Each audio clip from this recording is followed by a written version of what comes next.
Namaste and very hearty welcome to all of you to this first Thursday Satsang. So we are starting a new series of live Zoom sessions with question answer every Thursday evening 7 p.m. IST India time. So these sessions are not fixed on any specific topic. The idea of this Thursday Satsang is to keep in touch with all our Om-Prem Sangha members and have some live discussions and those spiritual seekers who have these questions bothering them. Okay, this will be our platform, this will be our forum to address to those questions from the spiritual seekers. Okay, so we will limit this Thursday programs to spirituality. That's why we have labeled it as Thursday Satsangs. And many of you know, many of you may not be knowing, but Tao Center, where I'm sitting right now, we had started on 8th of April 1997. This center started, Tao Center in Thane started 8th April 1997 on Gudi Padwa Day, the New Year, the local New Year here. And for 18 years, without missing a single Thursday, 18 years continuously, every Thursday we were meeting here at Tao. And we had been conducting the satsang. Okay. And after 26 years of starting, we are once again starting this Thursday satsangs, which went on for 18 years last time when we started. So this time also likely to continue for pretty long time. So Thursday evening satsangs. Okay. All spiritual seekers are welcome. If the Zoom meeting crosses the 100, it will stop. Nevertheless, you can forward the YouTube link to your friends who may be interested in attending. So YouTube live has started, and those who would like to join, you can forward the YouTube live link to the spiritual seekers who may be interested in joining us live.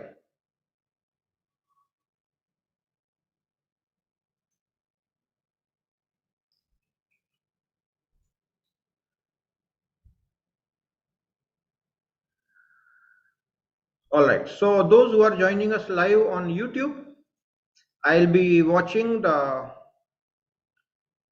chat, the questions that come, and I'll be answering those questions live as well from YouTube. So everybody is included, and let it be a live session. So we'll set the ball rolling. Let's define few things first so that we get some good outcome of this meeting and we don't go here and there. So we need some kind of an anchor, and that's why we decided that this first Thursday we will focus on my master Sri Dada Gavand's methodology of aloof attention for spiritual evolution. So somewhere around 19th January, Osho left his body. 19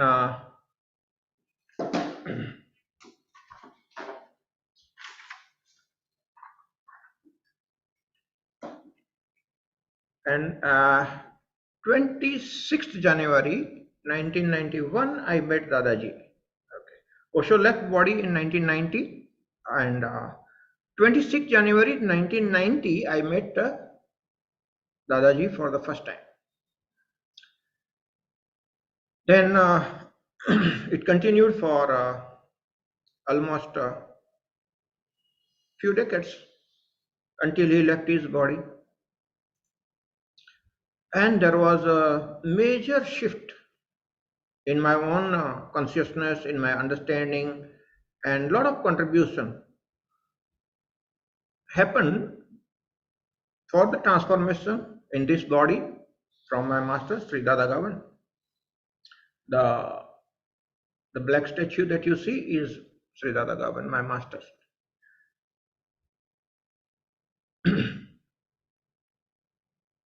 So what is it that we are talking about? What is real spirituality how does the spiritual evolution happens? Where does one start? And how do we make this lifetime the last lifetime so that we can drop out from the wheel of birth and death? No more coming, no more going.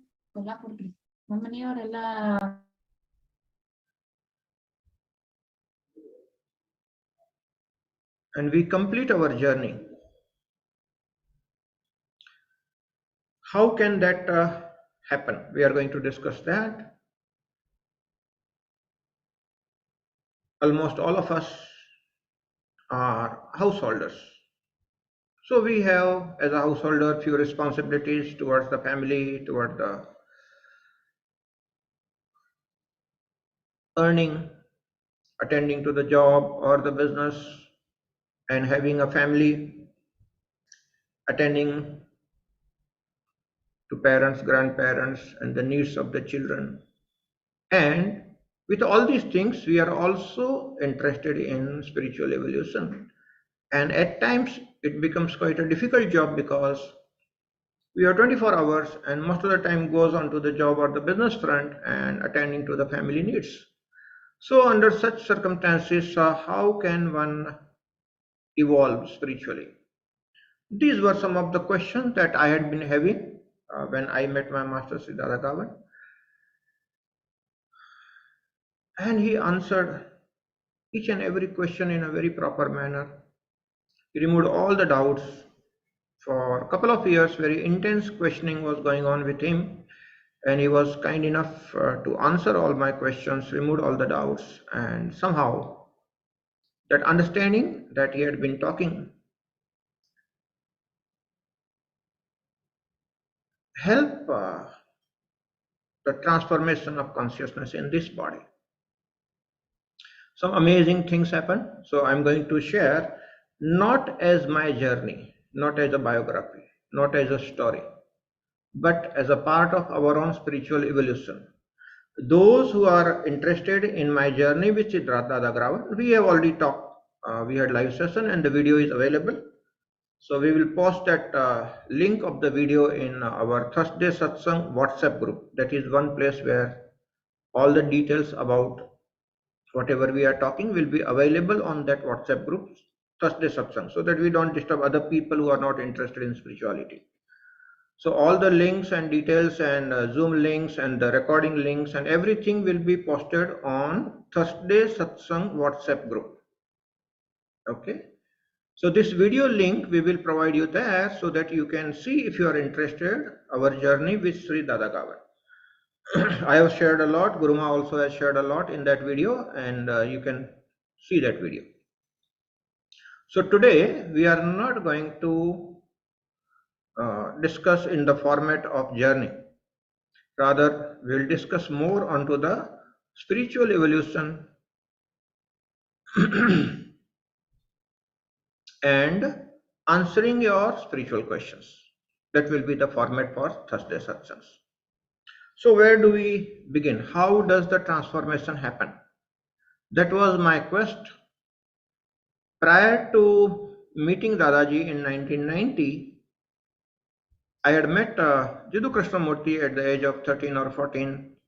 I had been with Swami Chinmayananda during my college days, and I had been with Osho Rajneesh for few years before he left his body in January 1990. So my first experience of a real spiritual experience was with Jiddu Krishnamurti when he was talking under that big tree at JJ School of Architecture, Mumbai, near Vitti Station, those days. And amazing experience happened. After that, during my engineering days, I had been to Vajraswari, and Baba Muktananda gave me Shaktipat, and I was into that state again for a couple of hours sitting there in the garden. So that was another extraordinary experience. But these experiences were like Guru Kripa. It just happened because of the grace of the Master. I was not able to sustain that, nor was I able to get into that state on my own. So my seeking and searching was very intense because I knew there is something very great, something very beautiful, very ecstatic state, which is possible to get into with the Shaktipat from the Master or from the Guru Kripa, with the gaze. So many things are there. But why is it that I'm not able to get into that ecstatic state on my own? That was the question with which the search has started. So when my master Sri Dada Gavand asked me what had you been doing, I described my journey with Jiddu Krishnamurti, which he also had been attending to in his young days. He had been attending to Krishnamurti talks in Mumbai, and he was very well versed with Krishnamurti's methodology, his books, and all he had read. And he was very happy that in my young days I could meet Krishnamurti and attend to his talks. After that, Miss Pupul Jaikar had started a center at her home in South Bombay, and I went to see many videos there. There was kind of a study group, and occasionally they used to play the videos on the large screen, and I enjoyed that. So I saw quite a few talks of Jiddu Krishnamurti on the large screen at Pupul Jaikar's center residence in South Bombay. So I discussed all these things with Sri Dada Gavan, and my first question was it, what was that which I had experienced in the presence of Krishnamurti, and I'm not able to experience on my own, and I want to walk that path so that I can get into that ecstatic state on my own. So I'm interested in that. And the thing started. And he said, who is interested? Who is this I? Look into that. And that was a big jolt. The desire, even the spiritual desire, belongs to the mind.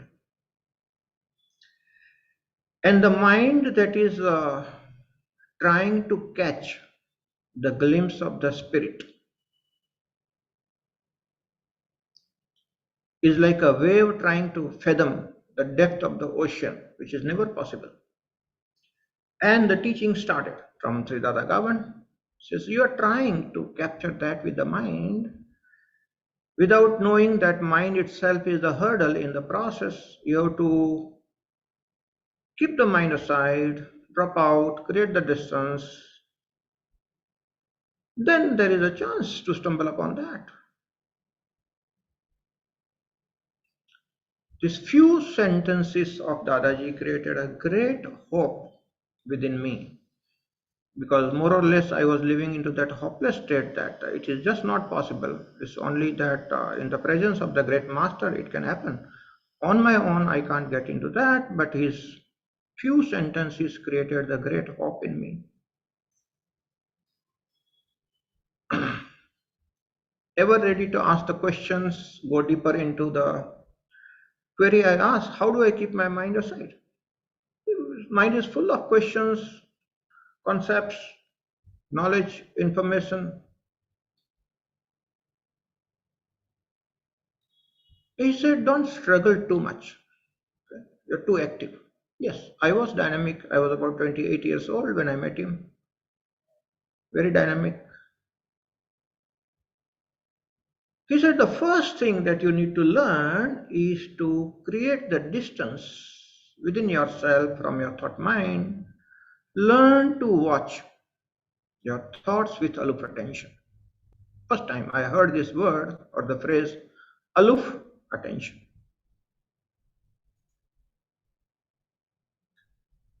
So how do I do that? It's questioning mind. How do I do that? I said, relax.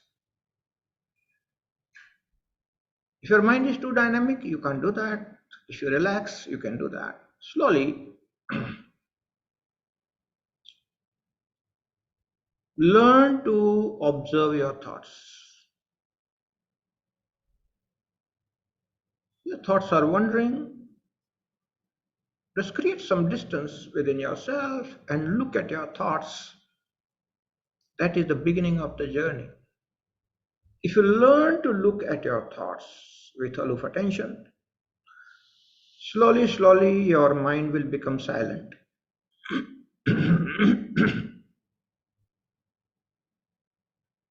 Number of thoughts per minute reduces with this.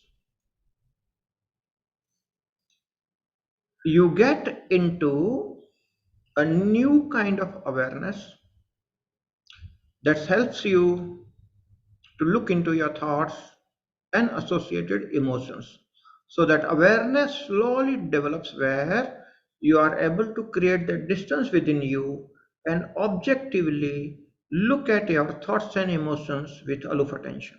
So that attention aspect is there, that awareness is there, that gap is there, the distance between you and the thought mind and the bundle of emotions, all that is there. Slowly, slowly, by being with him, that state emerged where watching the thoughts and emotions became very natural to me in few days' time. The number of thoughts reduced, but that getting into that silence, John, was not becoming that easy. Of course, the dynamicity of the mind reduced, the chaotic mind had become more calm, subtle. Number of thoughts per minute had reduced drastically with this method of creating the distance within and watching the thoughts and emotions with aloof attention. It actually reduced the number of thoughts and made me quiet. But that was not it. It was not leading to that ecstatic state which I had experienced by being with Krishnamurti. So the further questioning happened in the subsequent meetings, and he was very kind enough to answer all my doubts. He said, the next phase of your journey, if you're able to watch your thoughts and you to gather intensity, your aloof attention should be very intense. Unless you gather that intensity, you can't cross the frontiers of the mind, the borders of the mind.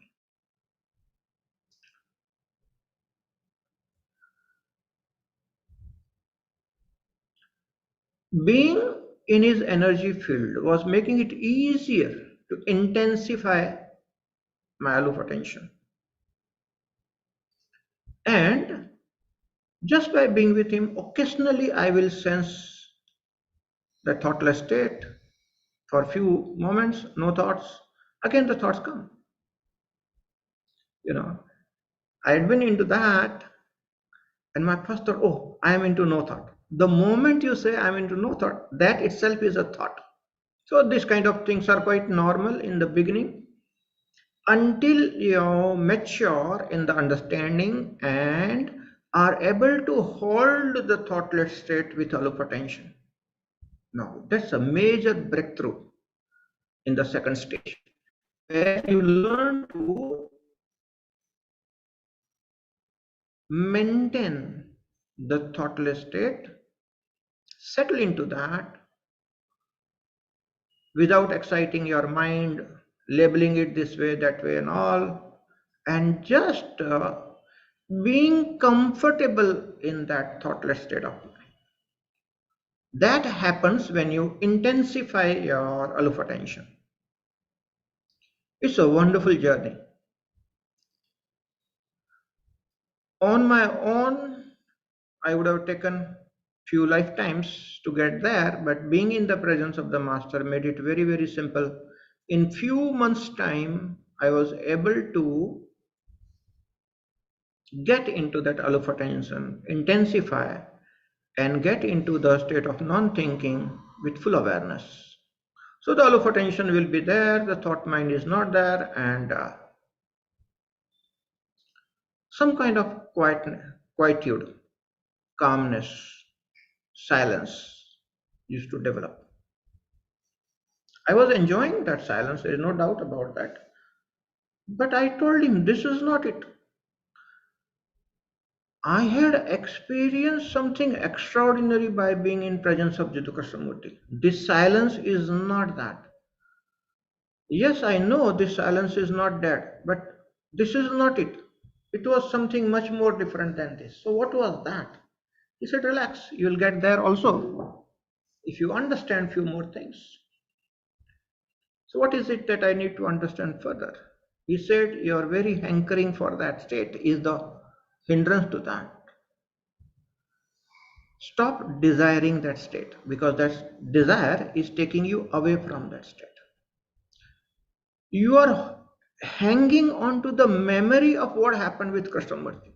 You learn to drop that memory, because that memory is becoming a hindrance for you to get into that. See, it was making sense to me intellectually as he was talking. But actually, within my consciousness, that was not happening. So it took me quite some time, few more months to understand, to implement that, how to come out of the memory of the past experience so that you can get into that state instantly. How to drop the memory was not that easy for me. Yes, intellectual understanding, delete that memory, drop that memory, very easy to understand intellectually. But to actually delete the memory from your consciousness so that you don't go there again is a very difficult job. How do I delete the memory of my past experience, which was such a huge experience, absolutely amazing experience, ecstatic experience? It was not that easy for me to forget that. But my search was intense. I was hankering, seeking, searching for that. And now here is a master who tells me that your very memory of that experience and expectation is creating the problem. That's why you are not able to get there. Few months, continue to meditate. Slowly, slowly, I became more comfortable with the present moment, not thinking of the past and allowing the memory to take over, not thinking about the future and allowing the imagination to take over. Slowly, slowly, I learned to settle in the present moment in meditation without the thought mind contaminating the consciousness. It was a great journey, but I needed some help. It was very nice, but that was not the state. I was looking for something much more than this silence of the mind. I was looking for that ecstasy of the spirit, not the silence of the mind. So I, once again, on one of the Sunday morning, not many people were there. I got a chance to talk to him, and he said, "Okay, come here." So we went on the backside of the cottage. There was the small garden. He said, "Look at the sky. Do you see the cloud?" I said, "Yes, very faint, very little clouds are there." He said, "That's it. You have taken out the care of the gross mind, but your subtle mind, like how these clouds are subtle, very subtle mind is there, conscious mind is there. You have not taken care of that. Intensify your aloof attention, add more intensity to your watchfulness, and you will be able to cross that frontier of the subconscious mind, the faint clouds which are there." Something transferred from him at a very deeper level,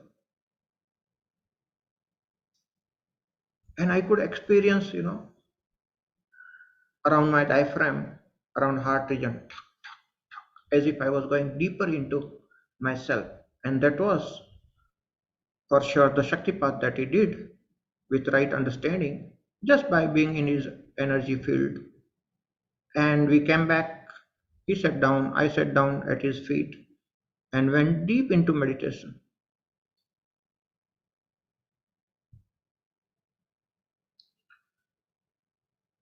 Some glimpse of that ecstasy came back at that moment, but it was not sustainable. Nevertheless, the path got cleared on that day. And he was watching intensely. He said, "This is it. You've cleared up the blockage. So now you be on your own. Get into that Delhi and you will find yourself lucky if you can get there on your own." So next 15 days, I didn't go to meet him. He had given me his book, Beyond the Mind, which I had read. I understood what is there in that book. And that second copy that he had given was Towards the Unknown. And I was reading few paragraphs from that book, Towards the Unknown. Went up the terrace, watching the sunset, reading few paragraphs, trying to get into that mood. And suddenly, that ecstatic state which is there beyond the mind, highly energetic, where one feels extremely happy, ecstatic, healthy, as if your each cell of the body is dancing. So much of energetic, ecstatic state is there, without any thought, without any imagination, and that dawn on its own.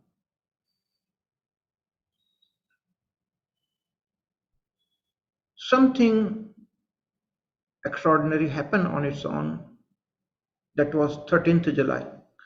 Today also is 13th July, and it was around this time, exactly 30 years back. And that state remained at a stretch for 15 days. During the 15 days, as a householder, as a businessman, I continued going to office, riding the motorcycle, and those expansions were felt on and off. Even in the office, at times, expansions were felt, and that state more or less remained. Except few necessary things that I wanted to do, the mind will be active. The moment I sit silently, that effervescent silence, dynamic, blissful state will come back. Extraordinary things started happening.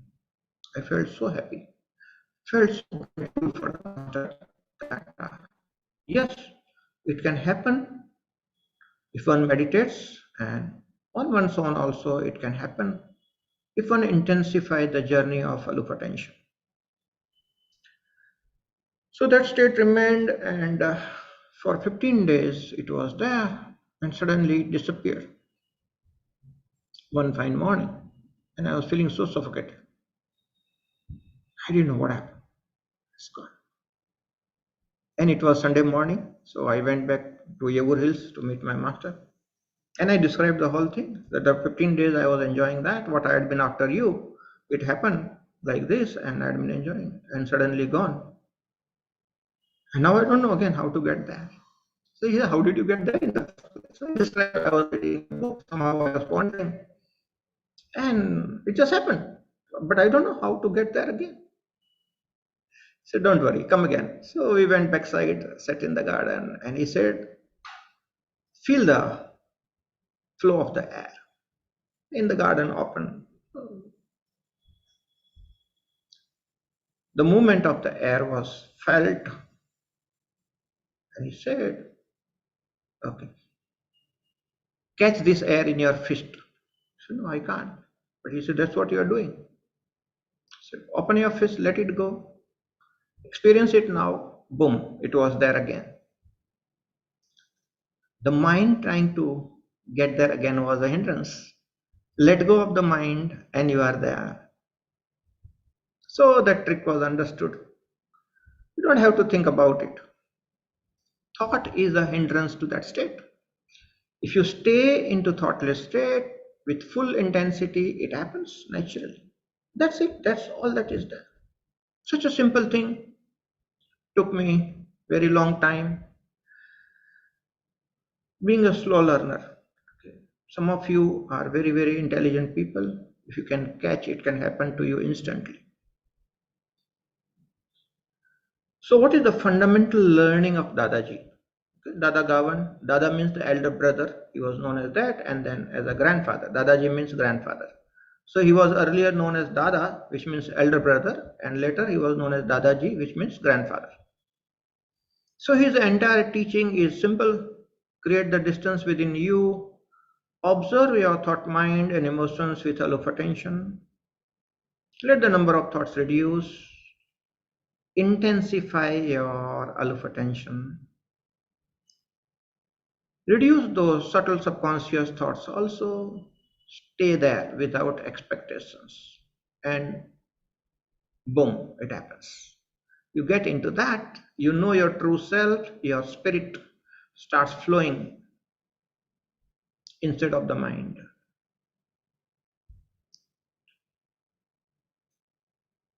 When that happens, your energy becomes free flowing in the body.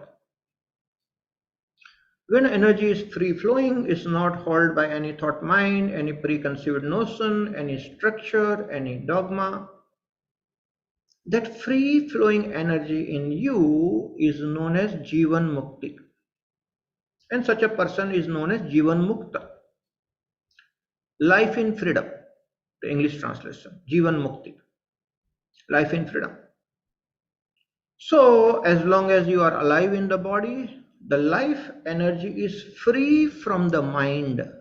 Otherwise, it is the thought mind, the emotional mind, the memory mind, the imagination mind, which is catching hold of that energy, and that energy is not free flowing because of all these things.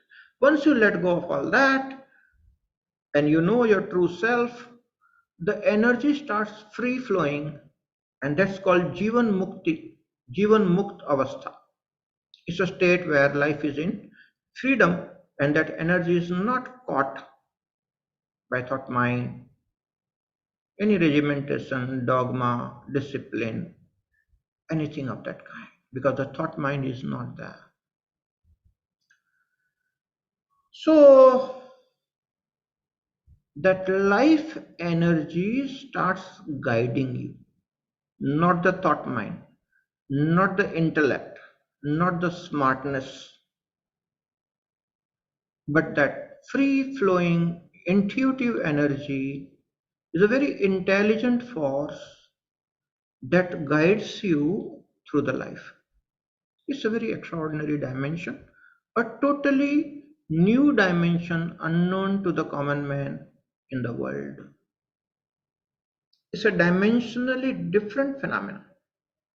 Normal person uses the mind for thinking, uses the sense of discrimination called intellect, and is guided by karma, because buddhi karmanusarini. All our intelligent decisions that we make using the intellect are actually prompted by karma, and person is caught into the cycle of birth and death because of the law of karma. So energy is not free flowing. When that explosion happens within and the energy becomes free flowing, that free flowing intuitive energy is not bound by karma.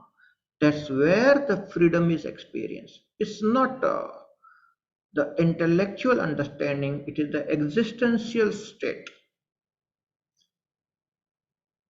And that intelligent energy starts guiding your understanding, not the intellect, which is most of the time borrowed or prompted by the karma, buddhi karmanusarini. The intellect that we use for decision making is prompted by our karma, and that's why we remain in the bondage state. Karma bandhan, the bondage of the karma. But when the energy is free flowing, that bondage is not there because the energy is free flowing, and that intuitive intelligence is a very intelligent force, it's an intelligent energy, and that intelligent energy starts guiding you, and the life remains, life energy stays into that freedom, and that becomes the sustainable, happy, ecstatic state. That's the extraordinary, dimensionally different state. It becomes possible.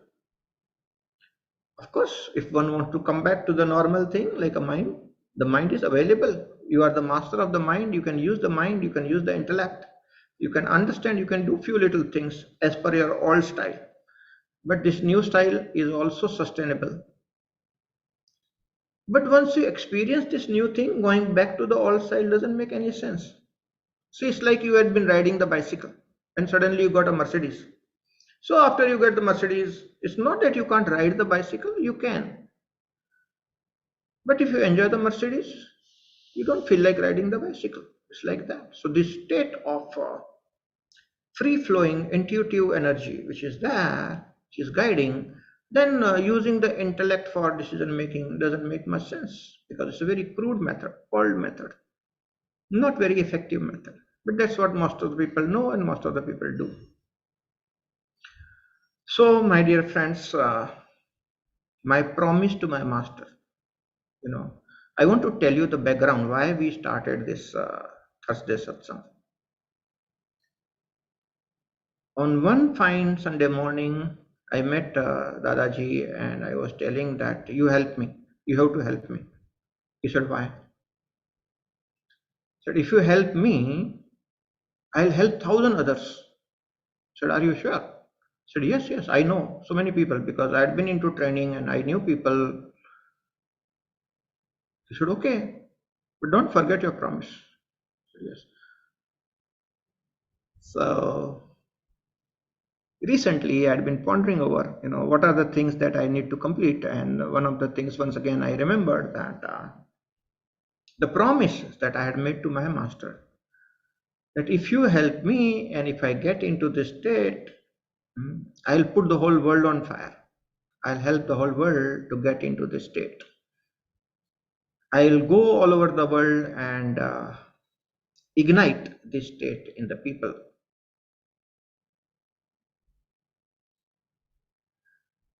I know how difficult promise I had made to my master. People normally are not interested in this kind of things.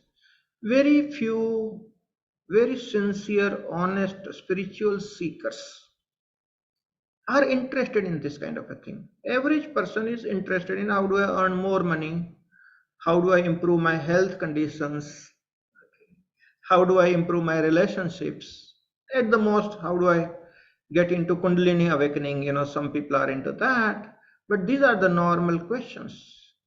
Nobody is asking how do I get into that dimensionally different state altogether. So, to fulfill the promise that I had given to my master, I started traveling world over to find out who are those absolutely sincere, honest human beings who are genuinely interested in spiritual search, so that something can be done about it. Of course, the methodology is known and it's available, but everybody has to walk one's own journey. Someone else cannot do it for you. Anybody who has walked the path can at the most share his journey, maybe can motivate you a little bit here and there, can answer your questions, can inspire you, but that's all. Maybe at the most little bit of guidance can come, but every individual has to walk one's own path. Someone else cannot walk it for you. You have to walk your own path. And that is the big issue. I've been traveling, meeting hundreds and thousands of people all over the world. What I find is most of the people are interested in some kind of magical blessings from the master. Very few people understand that one has to walk one's own path. A guiding light can be there, inspiration can be there, but you have to walk your path. Of course, like I have been helped by being in the presence of the master. It's a big blessing. So if you have really done some good virtuous deeds, punya karma, in your past lives, you will get one such person. I was lucky enough to get Sri Dada Gavand by my side. Presence of the master definitely motivates and inspires you to walk the path. Being in the energy field of the master is definitely easier to catch the flame. Sometimes in the presence of the master, the Shaktipat happens and you go few notches higher on its own. All that is true. Without degrading the importance of all these things, I still would like to tell you that you still have to walk your own path. Presence of the master can help you to get the glimpse of that state. It's like a shopkeeper is there having the sweets, gives a little sample, you eat that sweet, you enjoy that sweet. But that's just a sample, it's just a glimpse. You have to walk your path and then you become the shopkeeper where you have a lot of sweet, you give a little bit of that to taste to others. So everybody has to do one's own job. You have to walk your path, you have to get into that, and then you have to also find out the ways how you can help others.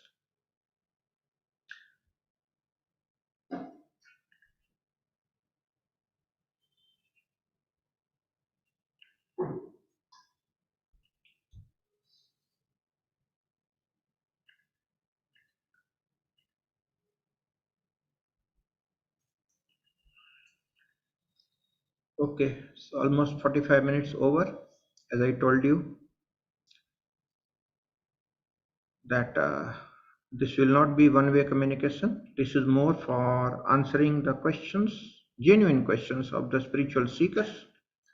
Anybody right now who is walking the path, finding it difficult, if you are stuck somewhere, if you have a genuine question, please punch it into the chat box in Zoom or on the YouTube live. I'll see your question and answer you right now.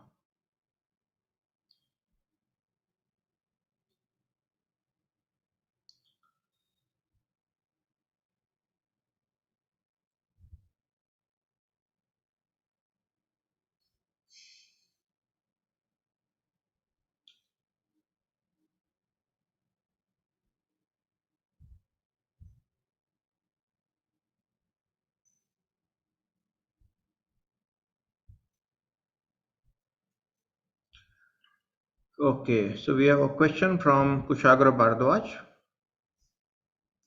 It says, just a query, liberation in the real sense is when your Sukshma Sharir gets completely dissolved. That is only the true liberation. Are you talking about that liberation only? If not, what is the other? Yeah, it is the same thing. Sukshma Sharir means the subtle body. And the subtle body is made up of your thought, mind, emotions, intellect, memory, all that. Emotional body is known as the astral body, subtle body, and Karan there, the causal body, where the karmic imprints or psychic impressions are there, and that is what forms the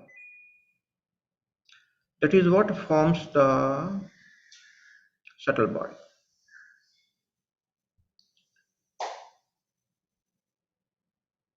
So when you watch your thought, mind, emotions, intellect functioning with aloof attention, you are actually clearing up your subtle body. And the subtle body dissolves. That's what the freedom is all about. So there is no other moksha, it is the same. Bharadwaj, it's just nomenclature is different. It is the same thing. And free flowing energy means you are out of that subtle body is dissolved. That's it. Okay, Ram is asking, since one side of the mind is watching the other side of the mind, and there is a recursive loop that I'm going through.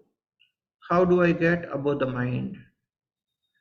Can I speak or should we only chat? Only chat, because speaking means disturbing too much. Okay, so all the questions only in the chat. Will not speak right now because anyway, whatever is there in your mind, put it in chat box. I'll answer. Yes, Ram, this question that All right, now to help the spiritual seekers, we'll do one thing. Ram, can you raise your hand in the software? Do you know how to do that? So that you will come in the front and Guruma will highlight you so that I can see you. It's good that I can see the spiritual seekers and answer the questions. So I know who is asking. Yes, Ram's iPhone 2. Guruma, can you highlight Ram? Video is not on. Can you please put on your video, Mr. Ram? Ram, can you put on your video so that I can see you?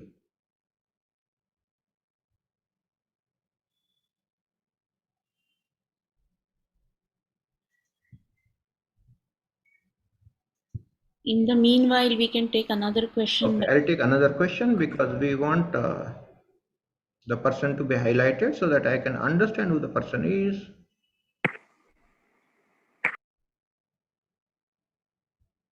Okay, we'll go to the next question. Tushar is asking, does Kundalini awakening help in getting into ecstatic state that you are describing? Now this is a question that needs to elaborate. We need to elaborate a little bit on that. There are different types of Kundalini awakening. Pran Kundalini awakening is opening of the chakras and the energy moving upward, which is not same as enlightenment. That does not free the energy. Yes, it does lead to that. The next level of Kundalini awakening is called Chid Kundalini awakening, and that leads to the freedom of energy. So there is a Pran Kundalini, there is Chid Kundalini. Chid Kundalini awakening is enlightenment. That's what we had been describing, that ecstatic state. But Prana Kundalini can give you the glimpse of it. It's a temporary state. Prana Kundalini experiences will be there that opens up the path for sure. It is useful, but it's not sustainable. There is something called Chit Kundalini awakening, and that is same that what we had been describing, the freedom of the energy from the thought mind. If you go deeper into the alpha attention and intensify the search, then the Chit Kundalini awakening happens, and that is the freedom of the life energy, Jivan Mukti. All right. So Zoom user is asking how to overcome surrounding low energy. Zoom user, first of all, you have to put your true name and raise your hand so that I can highlight you and then answer your question.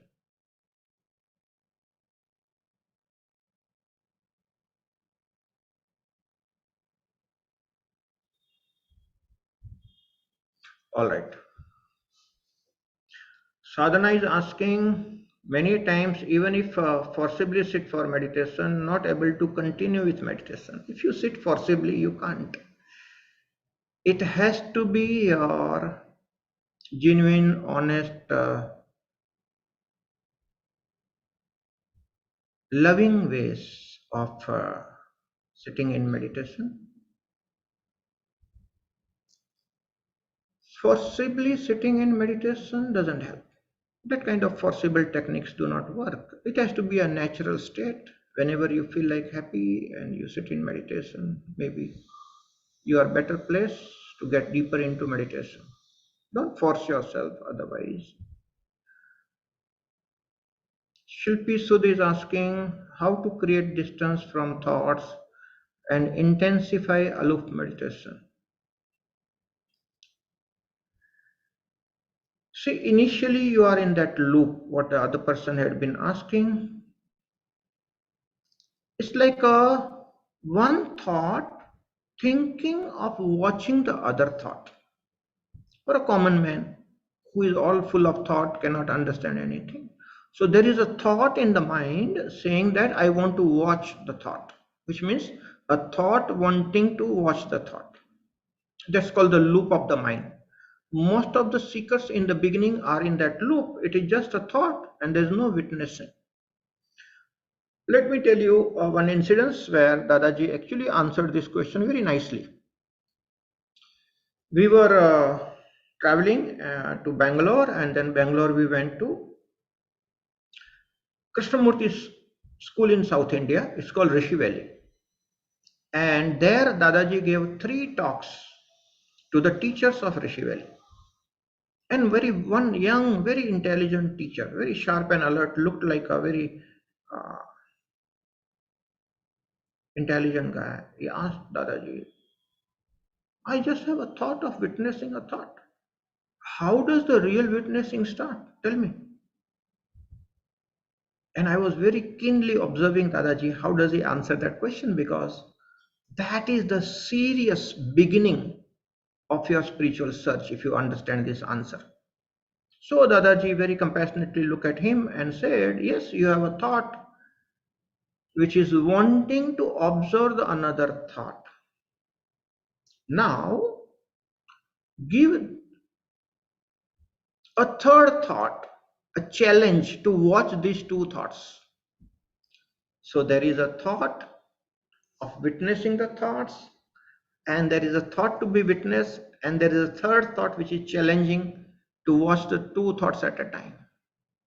So when you take up that challenge in your inner consciousness to watch two thoughts at a time, a thought cannot witness two thoughts at a time in the whole struggle, the dynamic struggle that is there. A real witness arises for the first time. It's a process you have to go through. Intellectual understanding will not help. When you intensely give yourself a challenge to watch two thoughts at a time, mind finds it incapable of doing that. And in that whole struggle, a genuine witness arises and you understand how the distance is created between the real you, the witness, the real awareness that is there, and the thought. So the distance is created that way. That is the process, Shilpi. Dr. Kavita Gupta is asking how to build love and devotion towards God. You don't have to build consciously. Love and devotion is the natural outcome of that state. You can't cultivate it artificially. If you try to do that, you will fail miserably. Don't try to cultivate the love and devotion artificially.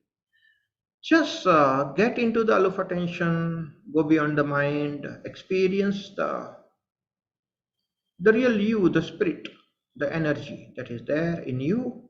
As a byproduct, the love and devotion will arise naturally, and that is the genuine thing. Anindya Roy is asking, please can you repeat your experience when Dada Gavand took you in the garden and asked you to look toward the sky with some clouds floating past? Anindya, I had been struggling at a different level. First was to the gross thought mind, so that had passed. So when he took me into the garden, there were very faint clouds, very little clouds were there. And he said the thoughts are also like that. You have taken care of the gross thoughts, but the subtle thoughts, which is a subconscious mind, is still there. So when you intensify your aloof attention, even that subconscious thoughts drop. That is the process. So intensifying your aloof attention, increasing your awareness, with that you will be able to cross the subtle thoughts, the subconscious mind. It's a process. Sujata Mittal is asking, in spiritual sadhana, as an household, lot of work are needed. How does samskara like Tarpan, Amavasya, Sraddha, Kuldevi, Kuldevta carries meaning? Or sadhana is sufficient to negate all these karmas? All these carry a lot of work which affects personal sadhana. How to incorporate this as an sadhana? Dadaji's method of aloof attention ignites your intuitive energy, and that intuitive energy will give you the answer to all these things. See, our culture, Indian culture, which is there, where you do the sadhana of this tarpanam for the departed ones, and you go to your Kuldevi, Kuladevata, all that. I understand that because I'm also part of this culture. I've been doing all that. But with this Dada's method of aloof attention, your mind will become silent, intuitive energy starts working. The energy in freedom is such an intelligent force, it understands all these things, and you get your answer. Probably you don't need to do all that. You understand all that. If it is necessary, you go and do, or it may not be necessary. Okay? So when you get into that dimension, well, all these things are not imaginary. Maybe you can talk to your Kuldevi, Kuldevata, you can talk to your departed ones in that dimension. All that becomes possible. I don't want to excite your mind with information, but that free flowing energy has the capacity, which is extraordinary because you develop a multidimensional awareness with that free flowing intuitive energy, and that multidimensional awareness has a tremendous capacity to understand the subtle dimensions and give you the first hand answers of all these things. You start understanding it inside out, and you don't imagine, or you are not just part of the culture, you are not doing it as a ritual or a regimentation or a dogma. You start understanding with your own energy, with your own understanding all these things, and you'll be better place. Okay, to do or not to do, your intuitive energy will decide. If the need is there, you will go and do it. Why not? But it's not a concept, it's a reality then for you.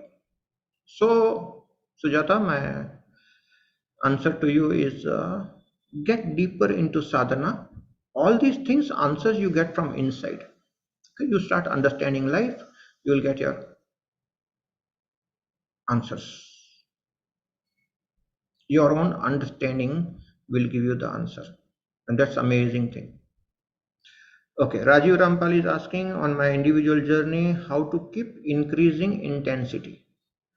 Thoughts get quite poskriya, but the in and out continues. How to move further? It's quite a normal thing, Rajiv. See, for a householder, there are quite a few things I can tell because almost all here are householders. What we need to do is, first of all, simplify the life. Find out what are your needs, what you need to do.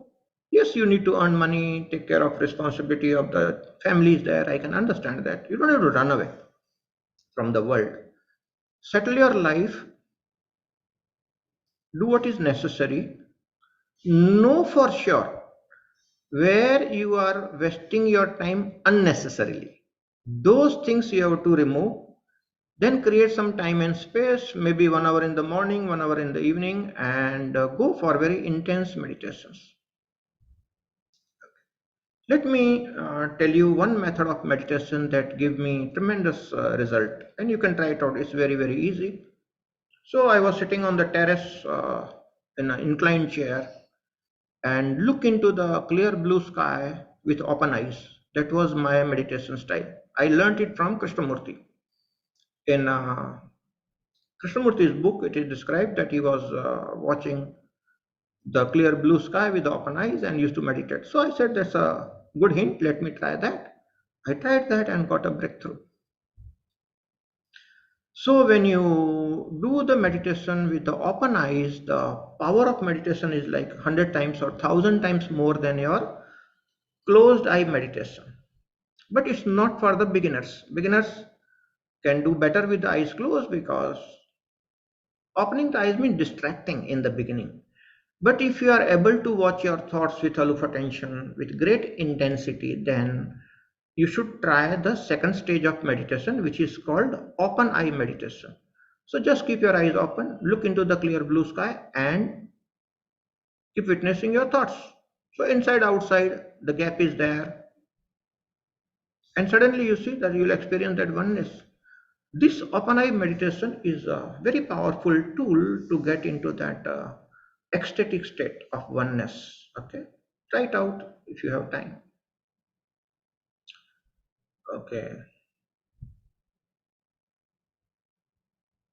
Piyush is asking in day-to-day life how to keep intensity going on to know the truth.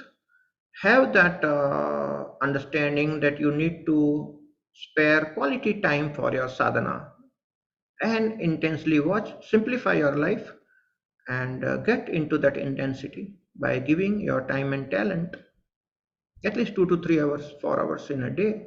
That's how you do it.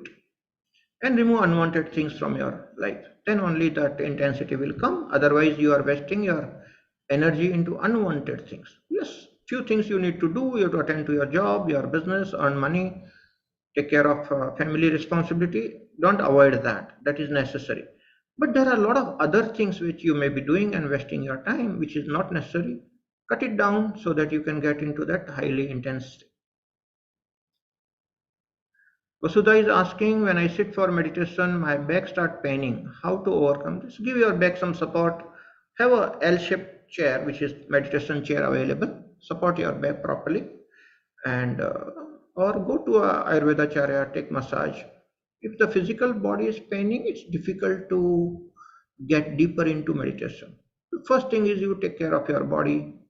Go to a Ayurveda charya, get massage, and come out of this back pain. Support your back properly and get going.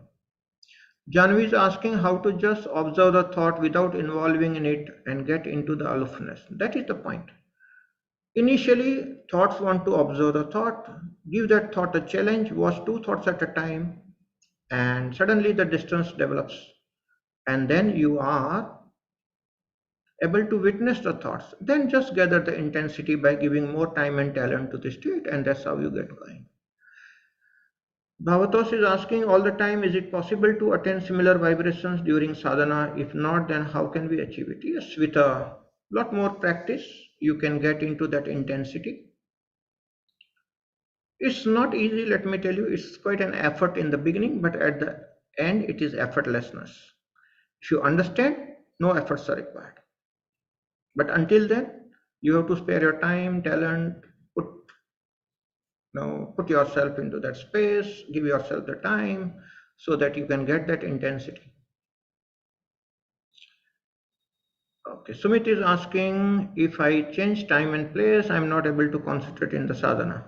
What to do in this case? Chetana. Well, you can prefer to sit in the same place, same time. That's good. But if you're traveling and you're not able to do, then this open eye meditation. The beauty of open eye meditation is the people who are caught up into that time and space, you'll be able to get out of it. Why? Every time you collect to the open space, clear blue sky, it's the same everywhere. And your eyes are open. So, if you're accustomed to a certain space, certain time, your cozy puja room to meditate, and you are traveling, you are not getting, then get into this open eye meditation. Connect to the clear blue sky, which is the same everywhere. You will overcome that. Pratyush Tomar is asking, after realizing freely flowing state of energy as Dadaji described, how journey proceeds further. You will understand when you get there. Pratyush, don't worry right now. Parul is asking, what is the difference between watching the thoughts and watching the thoughts with intensity? It is the same thing. But when you watch the thought with intensity, thought dies. Dadaji used to give a very beautiful example, which is there in his books also, if you read. Thought is like a earthworm. So earthworm are happily crawling in the wet mud. That is your normal state of mind. So thoughts are like earthworms, they are moving here and there. When you have that very intense aloof attention, it's called tapas. Tapas in Sanskrit means boiling the water, heating up. Tapas means heating up. So when you are heating up yourself, your consciousness, it's like putting that earthworm of a thought in the boiling water. What happens?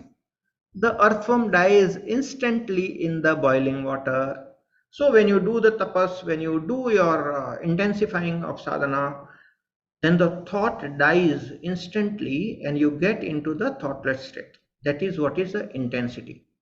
And Dadaji used to give this example that If you really want your mind to disappear, then you have to boil the water to 100 degrees. See, when you are starting your sadhana, say room temperature is 25 degrees, so when you do tapas, you'll be able to boil the water to raise the water level to 30 degrees, 40 degrees, 50 degrees. That's not going to give you the breakthrough. That's exactly what I was struggling when I went to him. So when you have intensity, when you have time, you have to continuously boil it, and when you reach 100 degrees, then only that transformation happens. This is the point to be understood by the people. Okay. If you understand this, then you are a sincere, honest seeker who are actually willing to put the time and talent at stake and get there. It's not easy. It's not cheap. Somebody else cannot do it for you. You have to do it yourself. And that is the kind of a sincerity that is expected from the spiritual seeker. Tapas has to be done intensely. Intensify your aloof attention. Raise the temperature of the water from 25 degrees to 99 degrees. Nothing will happen. It's a wastage of time. It looks like, but it is not so. The moment it reaches 100 degrees, the water becomes the steam. The transformation happens. You see, you may feel that you are not getting any result because from 25 to 99, there is no quantum change in the state of the water. It's just boiling water. But the moment it hits 100 degrees, it becomes the steam. There's a quantum change. So you have to continue doing that sadhana intensely until that transformation happens. Thank you, Parul, for asking this wonderful question. Rajiv Rampal is asking, Guruji, when the mind quiets, usually sleep takes over or in and out continues, how to move further? You should take sufficient sleep. Have a cup of tea or coffee or whatever freshens you up, and then meditate so that this question doesn't appear. Night time when you are tired and you try to sleep, try to meditate, you go to sleep, it's very natural. Okay, so have good sleep, 6 hours, 7 hours, 8 hours, whatever you need, your body needs. When you are fresh, take bath, take a cup of tea, you are really fresh, and then meditate. That will have a different quality. Okay, don't try to act to do meditation. Okay? It's a natural state. When you are high, when you are feeling high, you are very clear in your mind, you are full of energy. That is the time you meditate and you get the breakthrough. That's where the intensity will come in, not otherwise. Sumit is asking, does meditation has to be with proper step-by-step process or one can do it one's own way? Both things are necessary. One's own way, if one doesn't know, may waste a life. I've been doing that. It doesn't work. There are many methods of meditation I had been trying out, but nothing gave me the breakthrough. So it's quite a tricky thing, my dear friend. Better to understand the process and find out what is the guaranteed method of success. Okay? Walk that path. The chances are you are safe and you will get the results. Otherwise, you may get carried away by 1,000 different meditations and you may not get the result. So, Dadaji's method is the guaranteed method. Whosoever tried got the result. But you have to do it intensely until the water starts boiling. That is there. Vasudha is asking, I want to ask you, when I sit for meditation, after some time my back starts paining. I answer you that.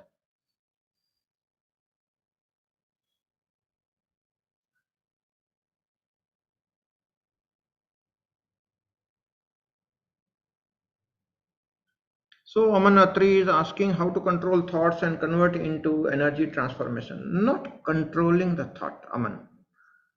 Watching the thoughts with all of attention. Okay, that is the process that will transform the energy of thought into that free-flowing energy. Okay, no control, but intense aloof watchfulness is the way to transform the energy of the thought into the free-flowing energy. Sarmishta is asking, Pranam Guruji, is it possible to communicate with a departed soul during meditation? For sure.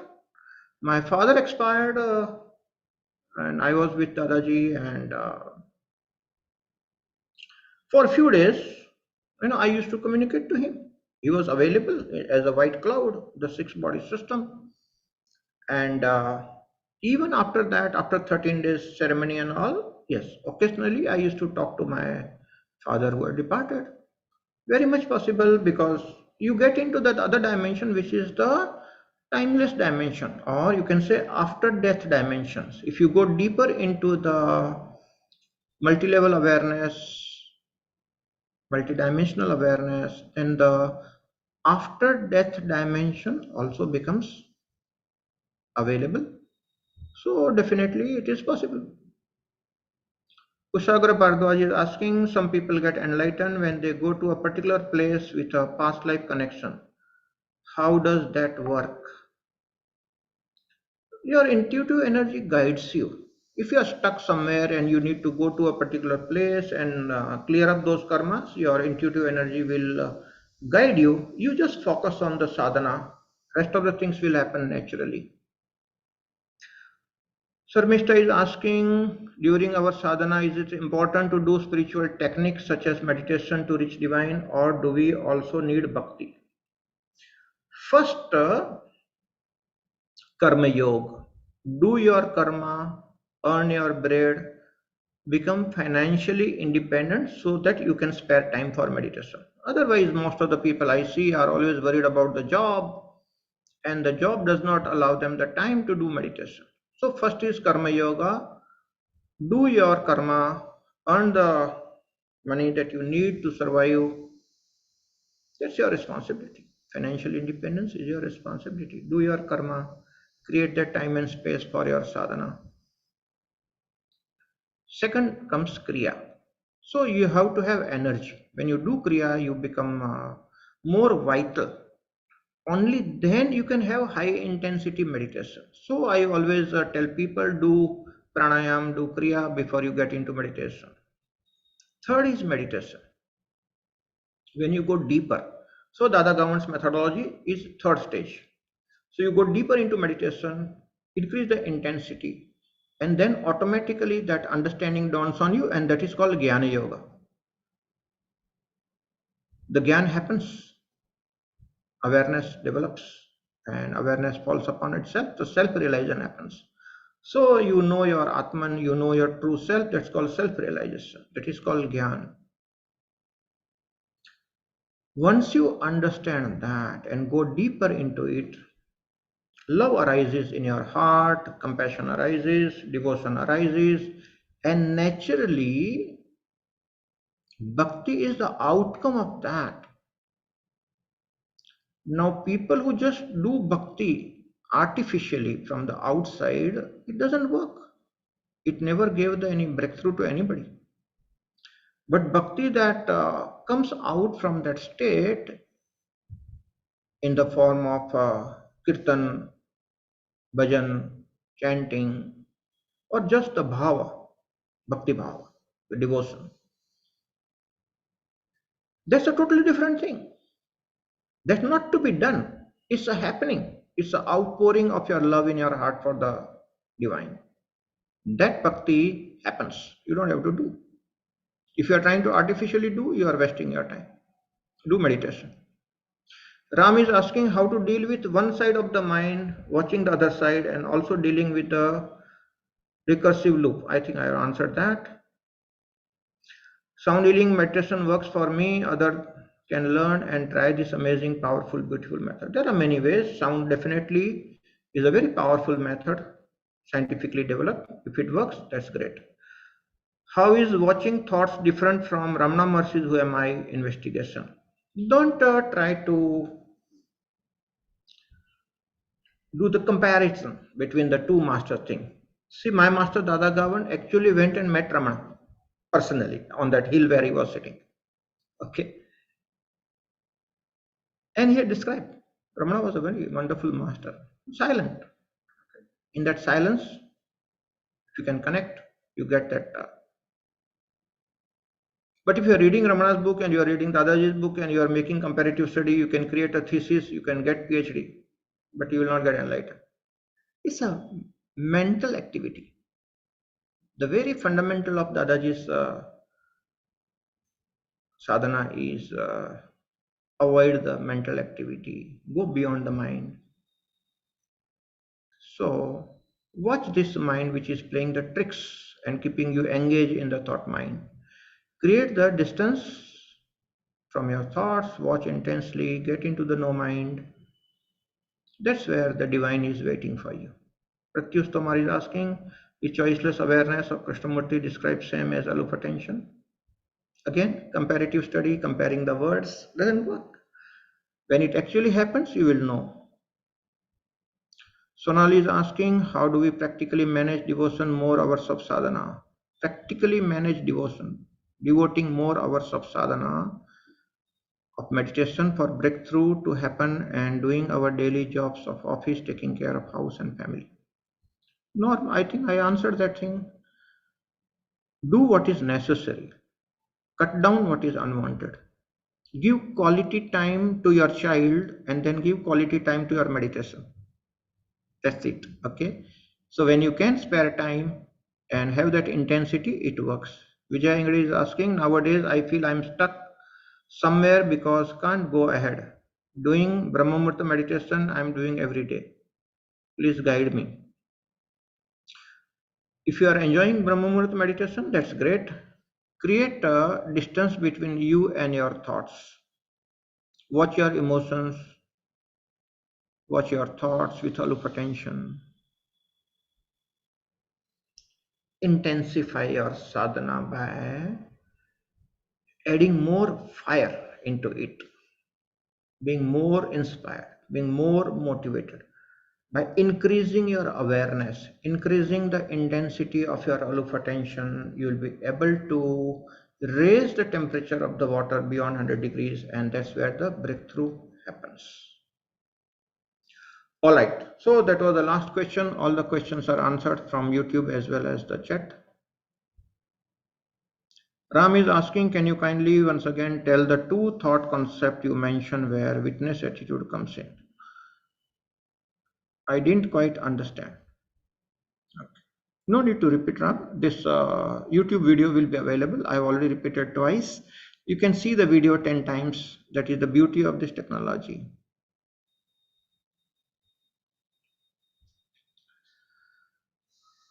Kushagra Bharadwaj is asking, can the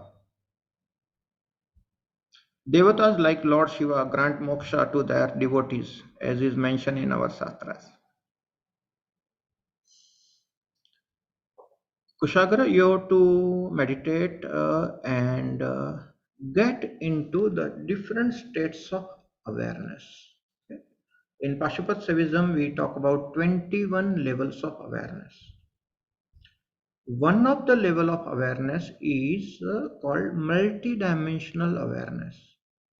So people who develop this multidimensional awareness, they can actually get to the Devaloka, Shivaloka, Brahmaloka, Satyaloka, or the Pitraloka, the departed ones. Okay, this which is very nearby, easier to go. So when you develop the strength and when you develop the multidimensional awareness, yes, you can get into the different lokas. You know, in our scriptures, in our Puranas, there are stories of Narada Muni, Devarshi. Narada Muni was saying Narayan, Narayan, and he was going to the different lokas, especially going to Vaikunth Loka to meet Vishnu Bhagwan and come back with the answers. These are the stories which are indicative of multidimensional awareness. So with multidimensional awareness, it is possible to get to the different dimensions and yes, get the blessings of many evolved souls which are there in other dimensions.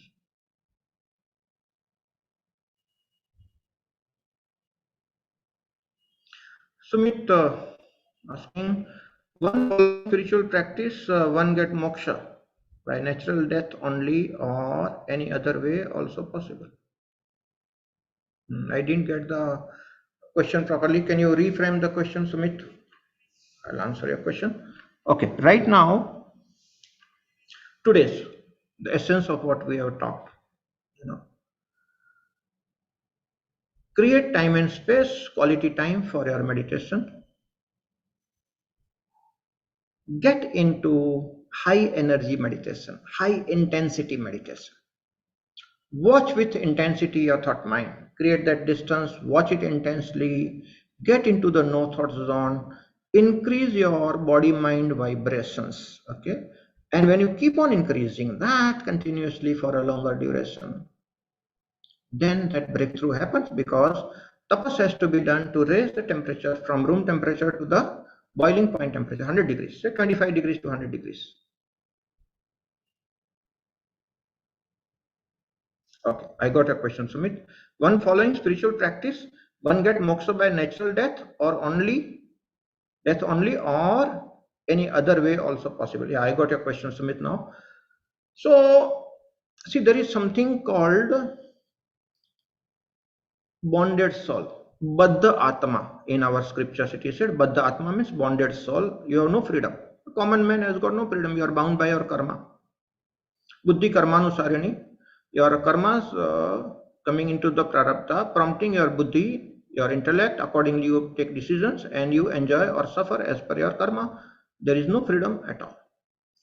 When you get the breakthrough in meditation, that is the time where you experience the freedom. Once that freedom is there all the time, you are rooted into that. That is called Jivan Mukti, energy in freedom. But still, as long as the body is there, you have to attend to the bodily functions. Okay.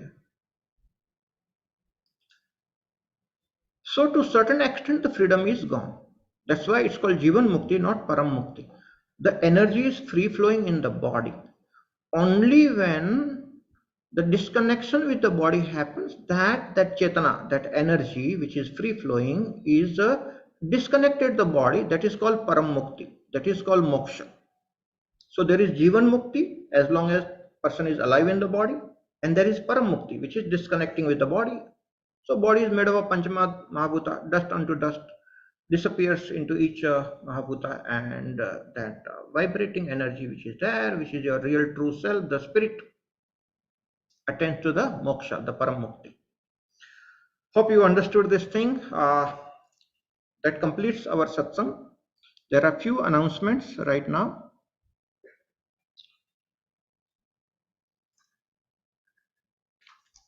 As Dadaji says, there are two type of people. Number one, who are willing to listen, learn, understand, do the practice, walk the path. Those will be benefited immensely by these Thursday satsang. Other type of people are, they do not listen, they do not work on themselves, they are not sincere, honest learners, they will not be much benefited. If you are willing to change your attitudes, become a listener, become a learner, walk the path intensely, Thursday satsang will be of a great help to you. This body was born on 19th July 1960, and this wonderful breakthrough happened on 13th July. Today is 13th July, luckily, the same time 30 years back, 1993, 13th July 1993. This was a time where that breakthrough happened. So from 13th July to 19th July is a week we celebrate in Om Prem Sangha. All these years we had been doing that. In this online satsang, just to appreciate your attentiveness, your interest, being a sincere seeker, sincere learner, I'm very happy to announce 25% discount on all our programs on LMS. Guruma, can you post that message in the chat, and we'll post it also on the WhatsApp group, so that remains. This message, what you are reading in the chat box right now, we'll put it onto the WhatsApp group also. From 13th July to 19th July is a celebration, not 19th. There are 2 more days. I think 21st will continue that. So you get 25% discount on all the programs which are available on LMS. Some of you would like to walk through the path of Kriya Yoga. It's a wonderful path, very fast track. It helps a lot to get deeper into meditation. Somebody will pass through the Swara Yoga, Kashmir Shaivism route, or just awareness development, or a reading, astral travel. If you are interested in connecting to your ancestors and all, then aura reading, astral travel path is a good path for you. So depending on what type of sadhaka, what type of seeker, what type of spiritual seeker you are, you can choose the programs that you want to learn. On level 1, the time period is 6 months. On level 2 and most of the programs, it is 1 year. So you can get 25% discount by putting that promo code, which is GBD25POFF. I will just put it into the chat box. What is that promo code? Okay, GBD, that is Guruji's birthday. 25p means 25% off OFF. Okay, Guruji's birthday 25% off. That is the promo code. That's how it has come. It's not a surprising. Otherwise, some people ask me the question, what is the secret code? There is no secret. It is Guruji's birthday, 25% off. Right? That is the promo code. If you put that while making payment, you will automatically get the new lower price, 25% discounted price, and that you can pay with your debit card, credit card, or whatever, and that will help you to learn faster. This Thursday satsang will continue, but you learn few basics from the old videos which are put onto the LMS, and that will be a great way to learn. Do that. Okay, we have just started a very high intensity program which is called Midbrain Activation Train the Trainer. And we just have only one session which was more of an introductory. The recordings are available. The second session is tomorrow evening 6 o'clock IST. Like today we started at 7 p.m. IST. Tomorrow I'm going to do it 6 p.m. IST. This is a very special program where we are working out the methodology of how to do pineal gland activation, third eye activation, midbrain activation. These are our synonyms for children. And the children start doing this blindfold activity and all. So I'm going to demystify the entire process of children's midbrain activation. It is the Train the Trainer program. It is not for the children. It is for the parents and the trainers, teachers who are interested in doing it on your own. More interesting part of this is I'm also talking lots of methods of adult midbrain activation, which many of our friends are interested. So lot more spiritual techniques of adult midbrain through meditative processes, and different processes are also there. If anybody feels like high intensity learning, send me a message and I'll give you the necessary details for this Train the Trainer midbrain activation program, which we are having. 10 to 12 sessions will be there. Only the first intro session has happened, and second session is tomorrow evening 6 p.m. Those who are seriously interested in real breakthrough technology in a scientific manner, I'm going in a very high intensity mode of teaching. Okay, already 15 people are there in that batch. 1 or 2, maybe 4 or 5 people. If you are interested, just send me a personal message on the WhatsApp and I will guide you how to join the program. All right. We are going deep into sound healing, and I told you one of my life mission is to help the cancer patient through sound. I'm working out all the pipes and necessary instruments which are necessary. I'm manufacturing. Once I'm ready, I will announce a special sound healing series of programs specially for cancer patients, because that is my mission. I would love to help heal all the cancer patients world over through the sound or whatever help I can do.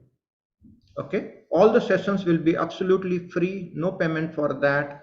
The idea is to develop the sound instruments and help the methodology, get the feedback and see what all we can do to help the cancer patients. So I request all of you who are listening to me or will be listening to this video, please connect me to the cancer patients. I would like to create a separate group of the cancer patient, heal cancer through sound. Okay, that will be the group we will be creating, and it will be more intense, maybe one-on-one kind of a thing in a small group through Zoom. Will give you a very good quality sound. Okay, listen to this sound. This is one of the relaxing sound.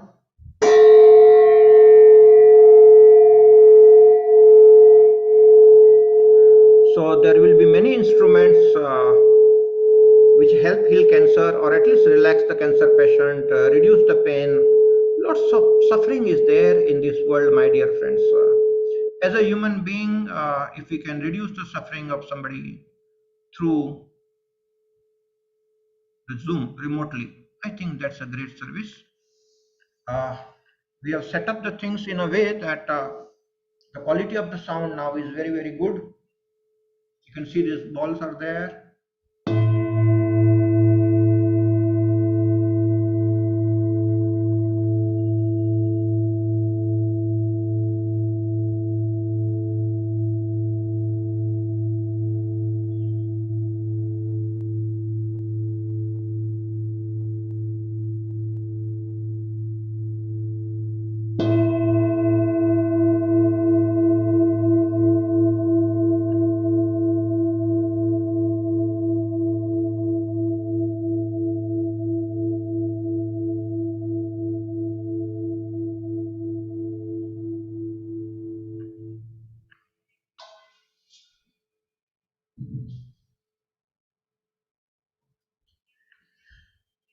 All right, so that is all the announcements and all. Thank you very much for joining, and lots of gratitude to the great master Sri Dada Gavand for guiding us on this path. Hope you got something tangible, some real life answer to your spiritual quest. Next time we will intensify our journey little better. What I'll request you is if you are a sincere, honest seeker, and if you are having some genuine questions, real existential, life-oriented questions, keep your questions ready and keep your video on. Let it be a real dialogue between the two persons. Dada Gavand's methodology was most of the time he was doing it one-on-one, live, fresh, personally, because this Zoom and all were not there those days. He was traveling world over, meeting people one-on-one, helping people. Very difficult way. You can do the same thing on Zoom in a small group, but let that person be highlighted. So your video has to be on, and your question should be very clear in the chat box, so that we can have dialogue in a right way, and that dialogue should help other spiritual seekers, because as we talk it over, many other people also get their answer. Okay, so that will be the methodology. It's called Socratorial methodology of dialogue. Okay, that will be the guiding modus operandi for all of us for the Thursday satsang. So let us commit to improve the intensity and the quality of this satsang by being more focused, asking genuine existential questions, and so that from the answer, every seeker will get the real help on the spiritual path. Thank you for a patient listening.